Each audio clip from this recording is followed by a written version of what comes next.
आज बाबूजी की 13वीं है। नाते रिश्तेदार इकट्ठे हो रहे हैं, पर उनकी बातचीत, हंसी मजाक देख और सुनकर उसे बहुत दुख हो रहा है। आखिर कोई किसी के दुख में कैसे हंसी मजाक कर सकता है, पर किससे कहें, किसे मना करे।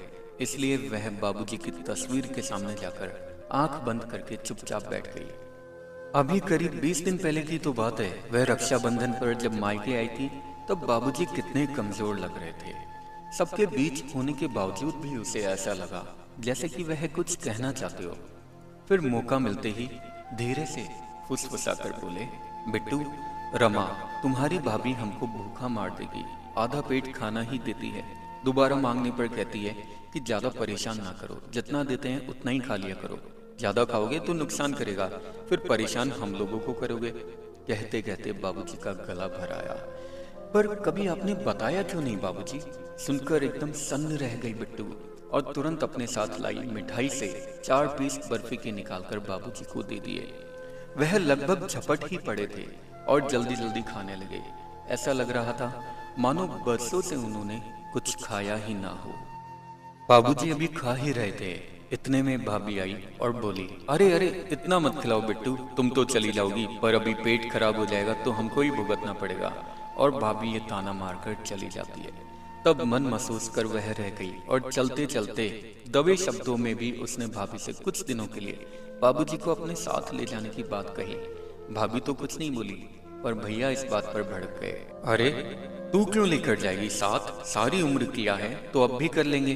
वैसे तूने ये बात क्यों कही? कुछ कहा क्या बाबूजी ने तुझसे? नहीं नहीं भैया, वह एकदम हड़बड़ा गई और बाकी के शब्द उसके मन में ही रह गए।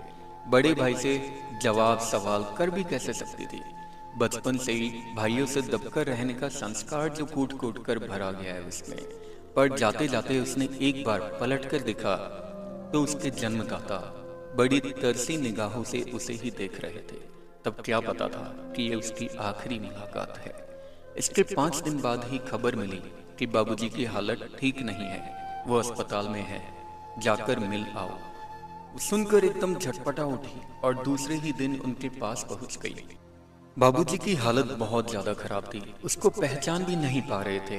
वह उनके कान में फुसफुसाई, बाबूजी, मैं आपकी बिट्टू। कई बार आवाज देने पर भी बड़ी मुश्किल से उनकी आंखें खुली। बिट्टू, भूख। उनकी अस्फुट सी आवाज सुनकर वह यूं खुश हो गई मानो बरसों के प्यासे को जी भर के पानी पीने को मिल गया हो। बताइए बाबूजी, क्या खाना है आपको? पूछते हुए उसकी आंखों में आंसू आ गए। आलू टमाटर की सब्जी और रोटी, लड़खड़ाती आवाज में उनके मुंह से बोल निकले। जल्दी से उसने इंतजाम भी किया, लेकिन तब तक बहुत देर हो चुकी थी।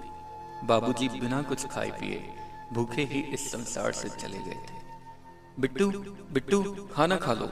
अचानक भैया की आवाज सुनकर वह चौंक पड़ी और अपने प्रेजेंट में आ गई और बोली, मुझे भूख नहीं है भैया। बिट्टू, थोड़ा सा खा ले, भैया ने फिर कहा, लेकिन इस बार वह कुछ नहीं बोली, चुपचाप जाकर एक कोने में जाकर बैठ गई। जब वो जा रही थी तो जाते जाते देख रही थी थाली में तरह तरह के पकवान परोसे जा रहे थे। आलू टमाटर की सब्जी और पूरी। उसकी आंखों से आंसू बह निकले। कानों में बाबूजी के आखिरी शब्द गूंज रहे थे, आलू टमाटर की सब्जी और रोटी, उनकी आखिरी रोटी।